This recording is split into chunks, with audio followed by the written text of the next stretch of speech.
Tamis. Good morning mga ka-adventure. Alam nyo ba na dito sa probinsya ng Masbate ay mayroong farm ng ubas? So for today's video nga guys ay samahan nyo ko sa isa na namang paglalakbay at pupuntahan nga natin ng isang farm dito mismo sa syudad ng Masbate City. Kaya't ano pang hinihintay natin? Tara't samahan nyo ako at tuklasin natin at ipakita ang farm in the city. Let's go! So guys, nandito tayo ngayon sa little farm ni Boss Ampel. Ayan, kung makikita nyo yung ano na to, grapes yan. So, tingnan nyo guys. Ano ito, may hinog. Tingnan natin. Yan guys. Grapes, maliliit pa pero pwede na. Tikman mo. Anong lasa? Tamis? Ayos ano? Tamis?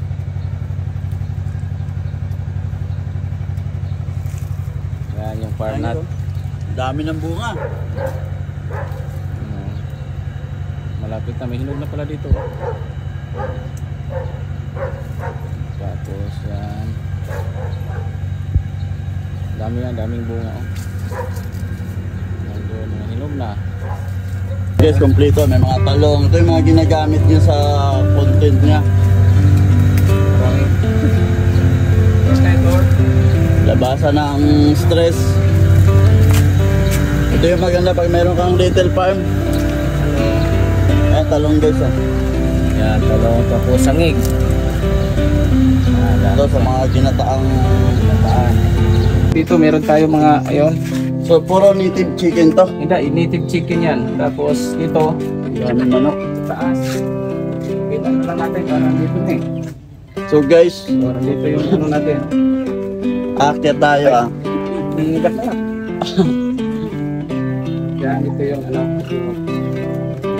Ito yung mga Rhode Island breed natin. Ayan, meron itlog.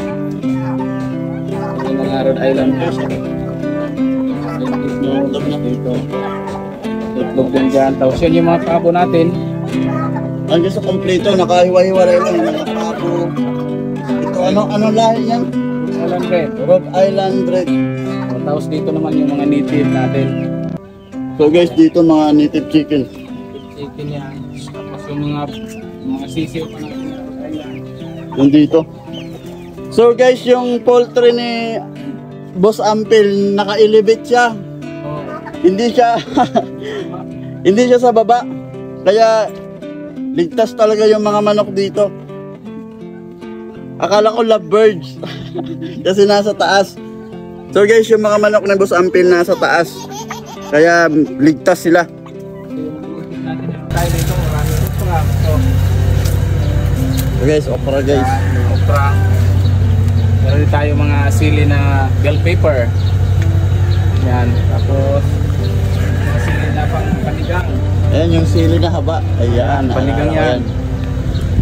So guys, yung maganda nito, dito lang to sa city ha. Siyempre, only Baka iniisip nyo na nasa malayong lugar tayo. Nasa city lang tayo. farm in the city. Tapos yung bagong tanim natin na kamatis. Ayan. Tapos dito tayo sa kabila. Tayong ubi. Ano, ubi. Yan, pang ano yan sa sinabaw na Pang obi jam. yan, marami dito. Tapos dito sa Ano to Boss Ampel? Paano mo na-handle to? May tindahan ka. Tapos time management lang, siyempre time sipag. management. Kailangan talaga time management at saka masaya ka sa ginagawa mo. Yun yung maganda, yung masaya ka sa ginagawa mo. Kahit nandun na siya sa iba. Breeding area din yan hanggang dito, yung dalawa na yung breeding area. Tapos yung mga produce natin na fingerlings, dito naman. Yung mga na-produce nila, ito naman yung mga fingerlings dito. Kaya lang, iron fins ngayon, hindi natin mapapagkita. So ito sa side natin, ito na yung mga 3 months. Ay ano, bawat buwan yung nililipat mo. 3 months old yan. Tapos yung 2 months. 2 months, 3 months. Pag dito, mga 6 to 7 months na to. Mga malalaki na, ito na yung pwede nang kainin. Ay sobrang lalaki na talaga ito. Kaya natin natin nakikita. Fix na available. Pero grabe dami yan. Siguro ang laman nito mga nasa mga 1,500 piraso yan. Madami nga.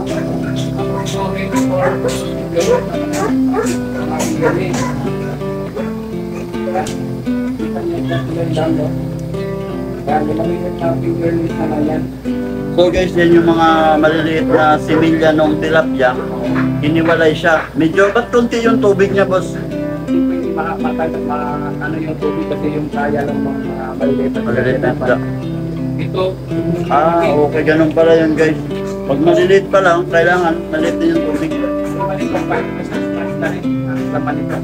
Kung mga nasa 1,500 piraso dito, laman. Tapos dito naman ito, Wild na tilapia. ano yan? Puyo kung tawagin, parang lapu-lapu yan kung sa dagat pa.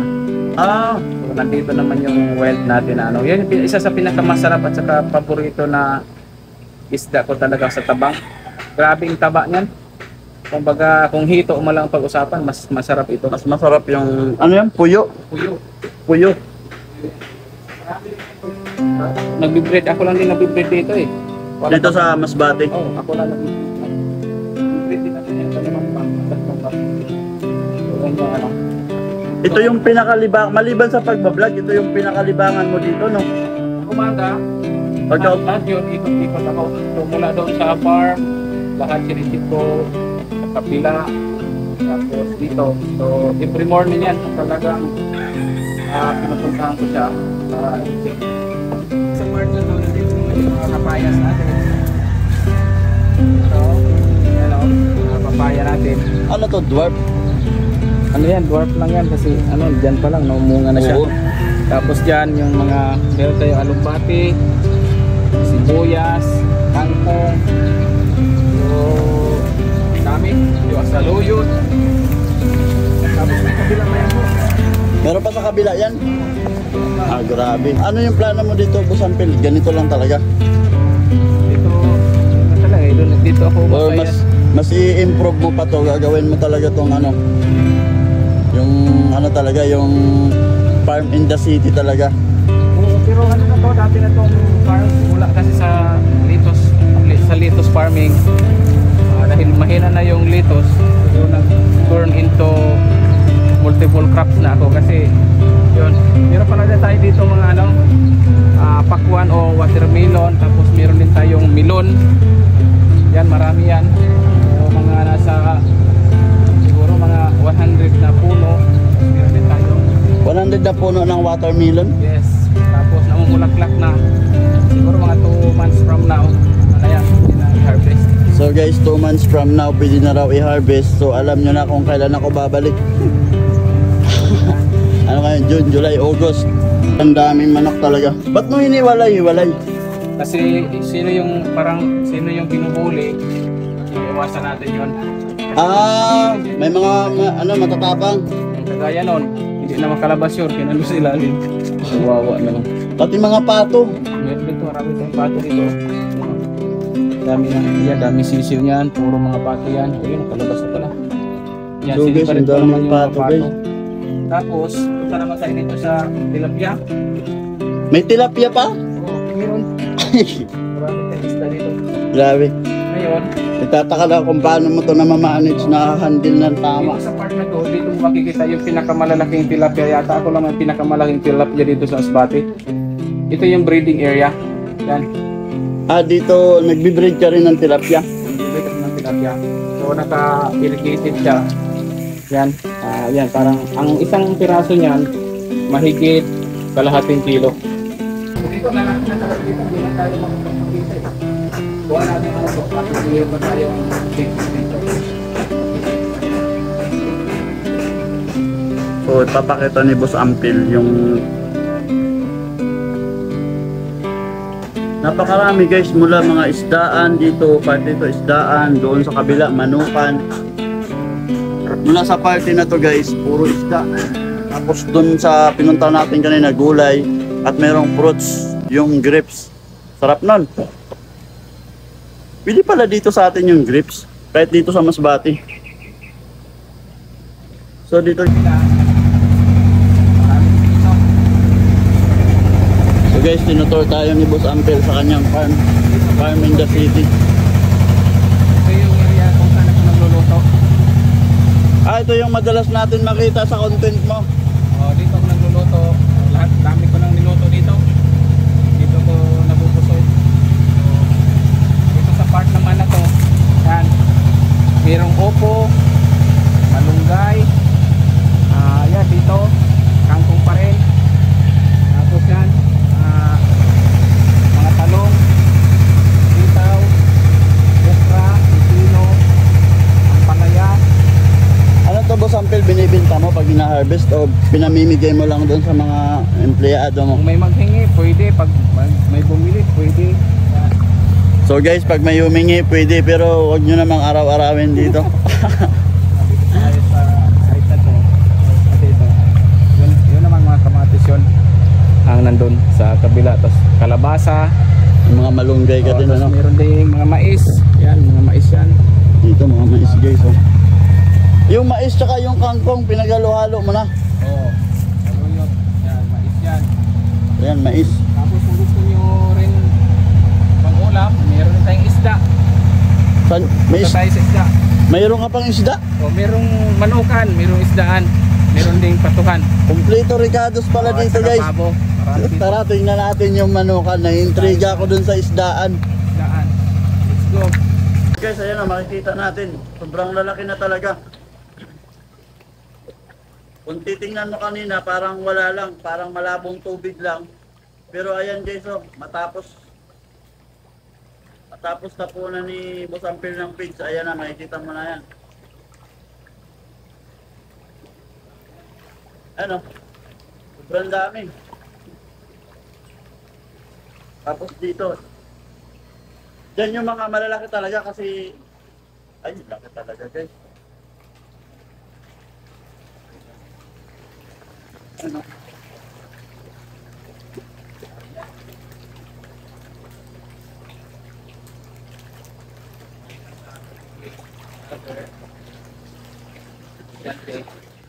Vlogger, negosyante, Negosyante, tapos farmer, farmer holder. family man, Grabe, artista. artista pa. Panoorin nyo pala yung aming mga bagong inilabas na short film sa MCG Production. Ayun. Talagang mabibigat at magagaling yung artist. Isa na ako doon. At saka abangan nyo pa yung susunod namin na ipapalabas sa YouTube yun ha. Kaya don't miss it. So Boss Ampel, solid. Ayan, pinakita na sa atin yung kanila. Isa sa mga sikreto niya kung bakit hanggang ngayon looking bata pa rin siya. Kahit ano na yan, 40 plus na yan. Pero napakabatang tingnan. Ito pala yung sikreto niya.